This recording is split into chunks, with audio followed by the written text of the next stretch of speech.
युद्धाला आता 11 दिवस पूर्ण झालेत आणि अवघ्या जगाला युद्धाच्या झळा बसायला सुरुवात झालेली असतानाच अमेरिकन राष्ट्राध्यक्ष डोनाल्ड ट्रम्प यांनी एक महत्त्वाचं वक्तव्य केले।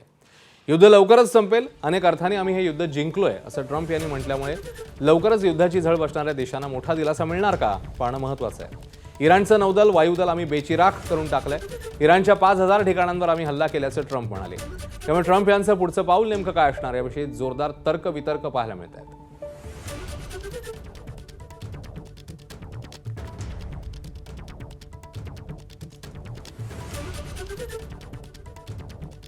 They were going to take over the Middle East and they were going to try and destroy Israel. So we stopped it with good timing, and we're very proud to be involved in this, and it's going to be ended soon. And if it starts up again, they'll be hit even harder.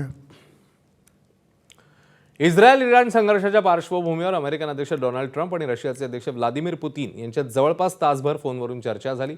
या चर्चेत Iran युद्ध, Ukraine संकट आणि जागतिक crude oil market यासारख्या ज्वलंत प्रश्नावर चर्चा झाल्याची माहिती आहे। ट्रम्प यांनी पुतिन यांच्याशी चांगली चर्चा झाली असा दावा केला आहे।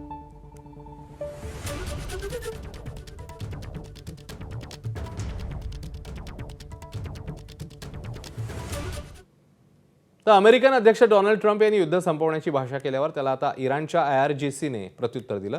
युद्धाचा शेवट अमेरिका नव्हे तर आम्ही करू असं IRGCने म्हटलं। युद्धाची सध्याची स्थिती आणि आखाती प्रदेशातली परिस्थिती सध्या इराणच्या बाजूनी आहे, त्यामुळे युद्धाची अखेर अमेरिकन सैन्य नव्हे तर इराणी लष्कर ठरवेल असं IRGCने सुनावलंय। अमेरिका आणि इस्रायलचे हल्ले तर असेच सुरू राहिले तर 1 लिटरही तेल निर्यात होऊ देणार नाही असंही IRGCने सुनावलं।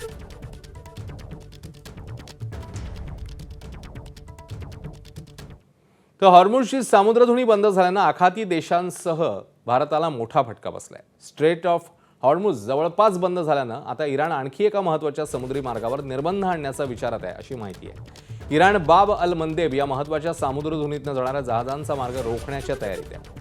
बाब अल मंदेब ही लाल समुद्र आणि अदनची खाडी यांना जोडणारी अत्यंत महत्त्वाची सामुद्रधुनी आहे। त्यामुळे हॉर्मुझसह बाब अल मंदेब असे दोन्ही महत्त्वाचे समुद्री मार्ग बंद झाले तर जगभरात इंधन टंचाई जाणवू शकते आणि त्याचा थेट परिणाम महागाई आणि जागतिक अर्थव्यवस्थेवर होऊ शकतो।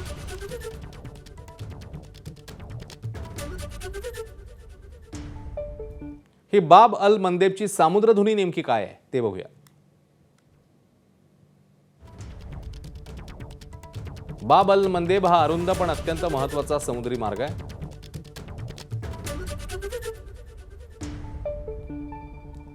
लाल समुद्राला गल्फ ऑफ एडनशी जोडतो। सुएझ कालव्यामार्गे भूमध्य समुद्र आणि हिंदी महासागर यांना जोडणाऱ्या प्रमुख समुद्री मार्गाचा तो एक भाग आहे। हा मार्ग येमेन आणि आफ्रिकेतल्या जिबाउटी या दरम्यान आहे।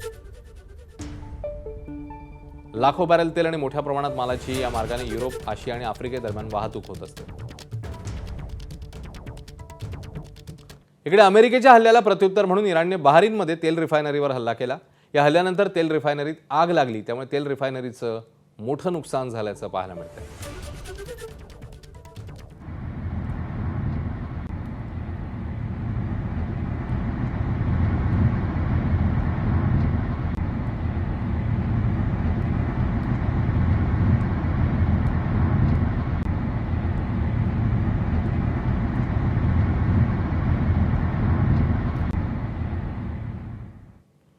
अमेरिका विरुद्ध इराण युद्धाला आता 11 दिवस उलटलेत आणि त्यामुळे आखाती देशातील अनेक शहरं आगीत बेचिराख झाली आहेत।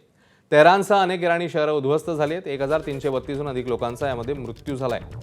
लेबनॉनमध्ये इस्रायली हल्ल्यांमध्ये 339हून अधिक लोकांचा मृत्यू झाला तर अमेरिका इस्रायलच्या संयुक्त हल्ल्यामुळे 12000 इराणी नागरिक जखमी झाले।